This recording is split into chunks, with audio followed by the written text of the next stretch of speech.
Okay, YouTube, as promised a couple of weeks ago when I did the little prep tease, I want to show you my solar and my wind power setup.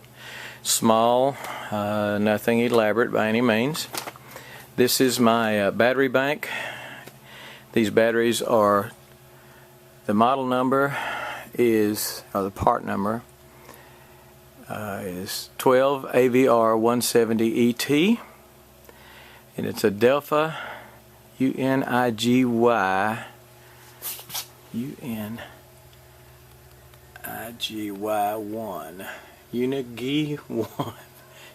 1.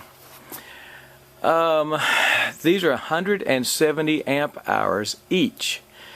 Those batteries are about 5 inches wide. Okay, about 5 inches wide. They are 20 or so inches deep and 16 maybe inches tall. They weigh 130 pounds apiece. So they're big honking batteries, I believe is the correct engineering term. Big honking batteries. What I did was to wire them up, just because they're 12 volt batteries. I wired them up to stay 12 volt. My system is 12 volt. Yes, it ought to be 24. Yes, it ought to be 48. I know it's more efficient, but my panels are 12. My wind generator is 12, and I can't see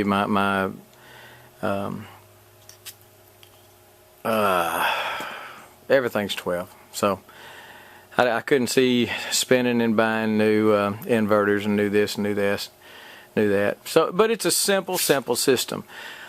If you know anything about batteries, if you've done much studying about it, 170 amp hours is a pretty good sized battery.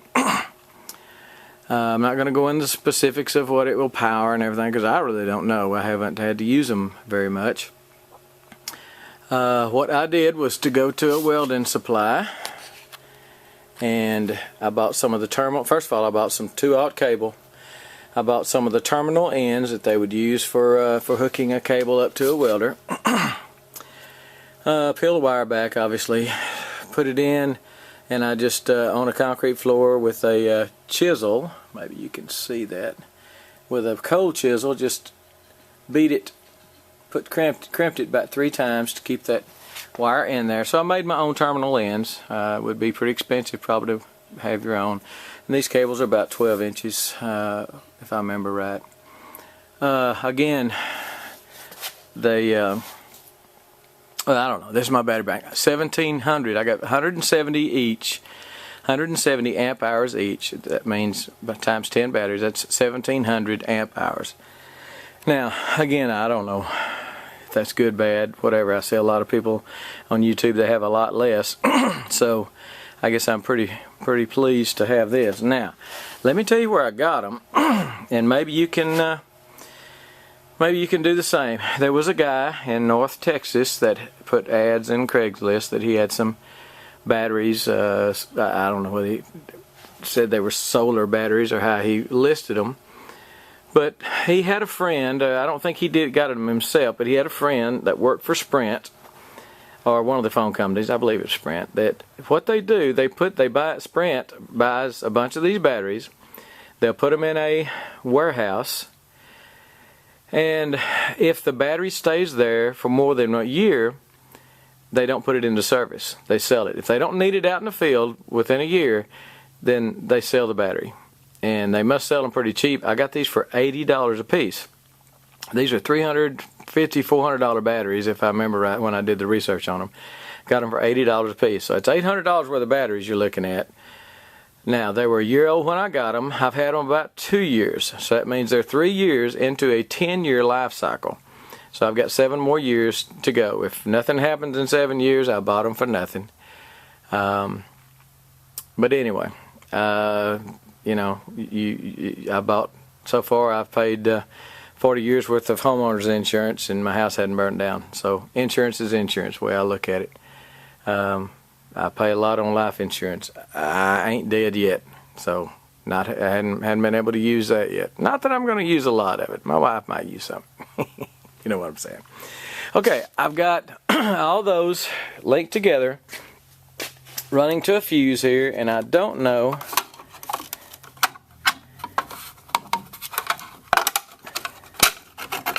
Let's see if I can see. I don't know what amp fuse that is. It's the one that was recommended, and but I don't really know what it is. Class T fuse, replace only with Class T fuse. I don't know. This is one of my inverters. This is a trace, and it's only 1100 watts. And you say, well, dang, you can't do nothing with 1100 watts. Well, my power went off.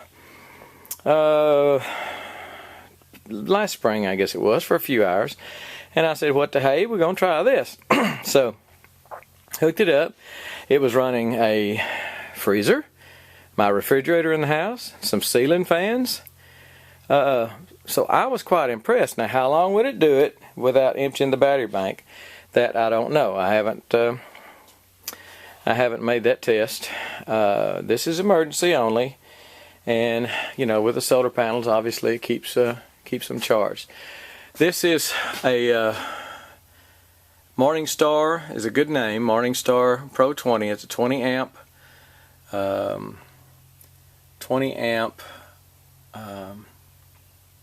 controller, charge controller from the solar panels. Okay, let's see. That says it's charging. The green button there says it's charging. This says it's a sealed battery. And I should have told you that these batteries are AGM batteries, absorbed glass mat batteries. Don't understand that much about them, but it's not a flooded battery. It doesn't have it doesn't have battery acid in it, or it doesn't have. It's not a regular flooded battery like you have in your car, what they call a flooded battery with liquid and stuff. I assume it's got some kind of liquid in it, and it's absorbed in a glass mat. AGM, I don't know. This shows the status of the battery bank, fully charged. That's a half charge, that's low. This, as it goes through its cycle, maybe you can see that, it gets, there's no load on it. Right now it's 13.3 volts, the battery bank is, and the sun is going down. It's 5:30, and sun is down from where it was, so it's only like a 0.3 amp. Earlier this morning, it was, I guess yesterday I turned it back on, and it was a 4 amp. It was running 4.5 amps.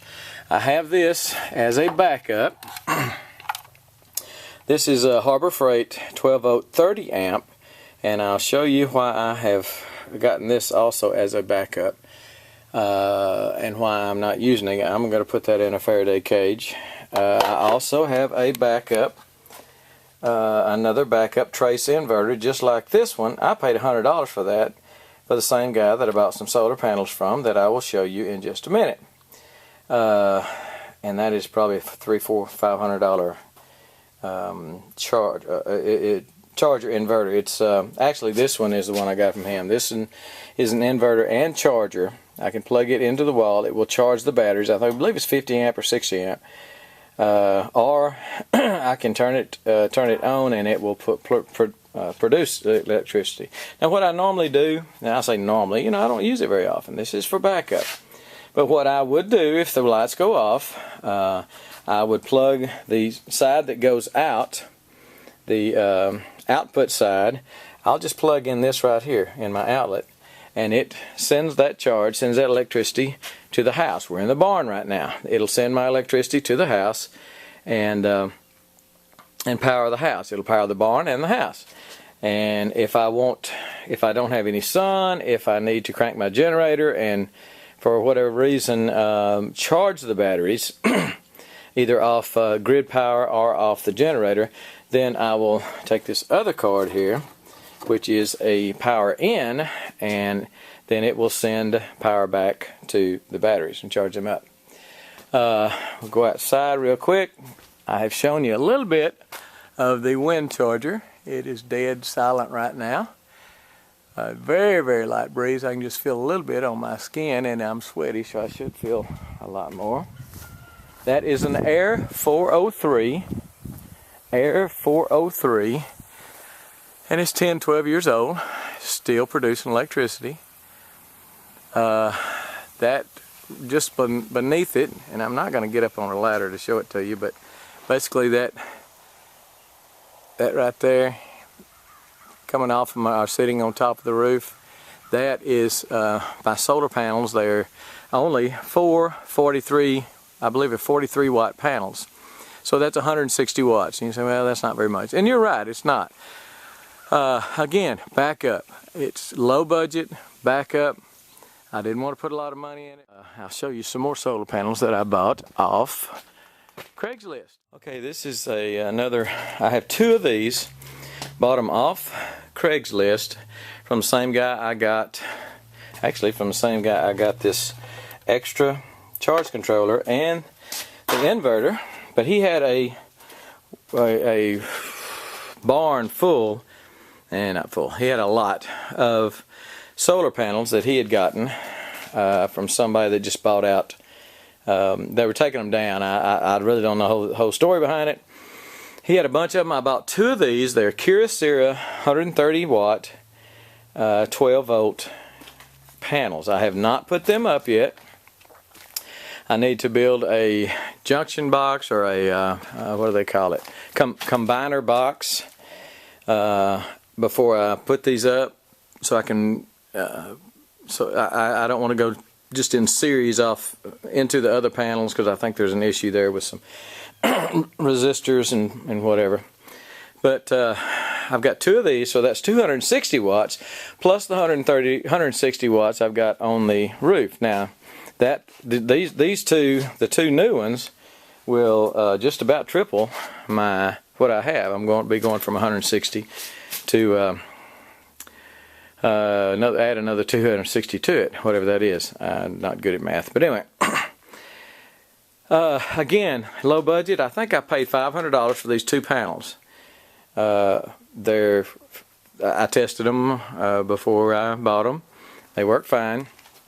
What I'm not doing is I'm not putting them up on the roof right now, simply because of CME or EMP. There is a little concern that I have about those. So I want to leave those. I want to put them up. I'm going to put them up and hook them up, make sure everything's right, make sure I can do it, make sure I have everything I need to do it, and then take them down and store them here in the barn, and store the extra inverter and store the extra charge controller in a Faraday cage, and try to protect all this just in case. And if something happens, power goes out, and it's a long-term deal, then I just climb back up on the roof and I hook back up, because I've already done it once, and I haven't done it yet, but I'm saying in this scenario, once I get these hooked up, then I go back up on the roof and hook them back up, and I've got basically three times what I've got up there now.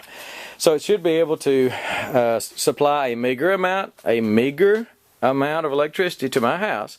Now I can go out and buy a bigger inverter, and I'm looking for a bigger inverter. I'm looking for a 220 12 volt. They are very hard to find, and I'm having trouble finding one. I want one big enough to run my well. If I could get one big enough to run my well pump, then I feel like I've got all my ducks in a row, because then I've got water that I don't have to draw up with a rope. I've got water on demand through this, and again, I think that will be just about the end of what I need to do, or what I want to do. I don't know that I've done this right. I did this all myself. I wired it all myself. I mean, I wired it right, or it would have blown up, caught everything on fire by now. But is it safe? I don't know. I mean, you're supposed to have a fuse. I've got a fuse. You're supposed to have a controller. I've got a controller. So I can't see that I'm doing that much, that I have done that much wrong. I believe it's correct. I've used it. It works. I don't know what else to say, except that you can get into this, and not spend a fortune. Looking at Ironhead, one of his comments on a wind generator project that he's got going, somebody made a comment that you can get an air, you can get a 1,000-watt air generator, and they named it for like $700.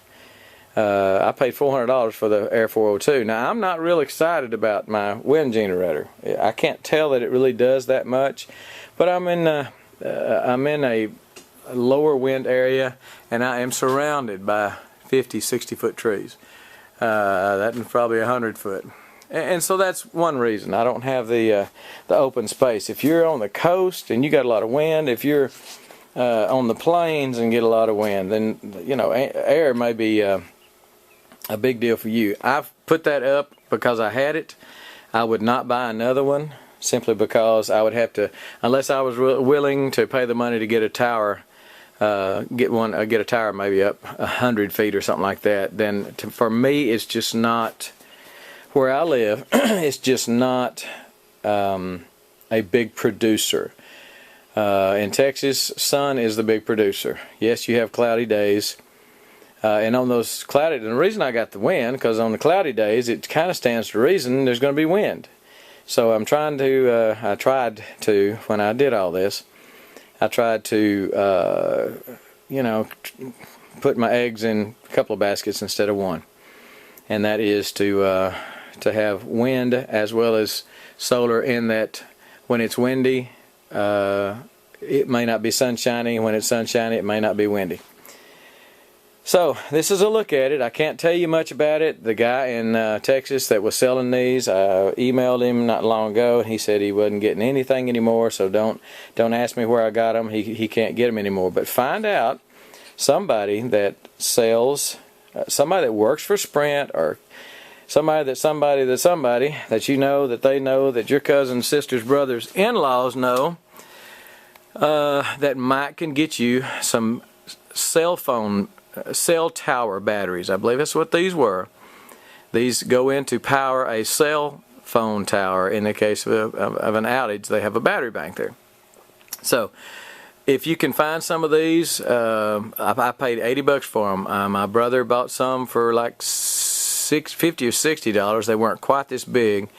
Instead of being 170 amp hour, they were 120, I think, or 30.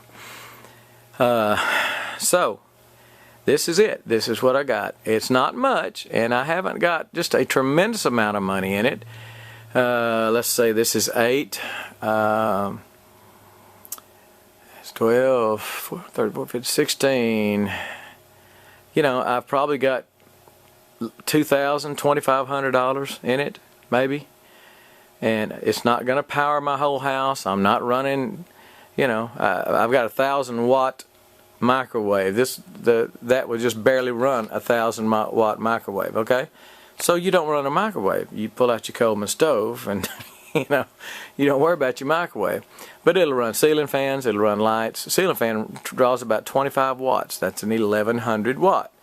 Do I want a bigger one? Yes. Will I get a bigger one? If I can find the one I want, yes, I will. I would like to have maybe a 2,500 to 3,000 watt, 12 volt, 240, 12 volt in, 240 out. If anybody knows where I can get one, let me know. And I know this has been a little lengthy, but several of you said y'all wanted to see my setup, and this is it. Would I recommend you do this? If you really believe that hard times coming, if you really believe that a power outage is likely, then I think it's a no-brainer. How deep you go into this, I don't know. A couple of these batteries, you don't have to buy 10 of them. If you could find somebody that's got a few of these, if you go down to Walmart and buy deep cycle batteries from Walmart, they'll last 3 or 4 years. So there's ways you can do this and not that aren't cost prohibitive.